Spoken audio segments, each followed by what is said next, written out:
మనుషుల గురించే కాదు, సర్వ ప్రాణాల గురించి ఎప్పుడూ ఏమి జరుగుతుందో ఏమి జరగనున్నదో బాబాకు తెలుస్తుండేది. ఒకనాడు ఒక బల్లి కూస్తుంటే ఒక భక్తుడు అది ఏమి శకునమని అడిగాడు.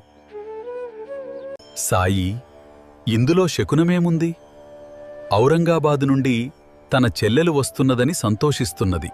నాటి మధ్యాహ్నం ఒక భక్తుడు గుర్రం మీద వచ్చి దానిని మసీదు ముందర కట్టేశాడు. దానికి ఉలవలు పెట్టడానికి సంచిని దులిపితే అందులోనుంచి ఒక బల్లి బయటపడింది. అది అంతకుముందు కూసిన బల్లితో ఆడుకుంటూ గోడపైకి ప్రాకింది. బాబా వాటిని చూపగానే భక్తుడు విస్తుబోయి ఆ వ్యక్తిని విచారించాడు. అతడు ఔరంగాబాదు నుండి వస్తున్నానని చెప్పాడు.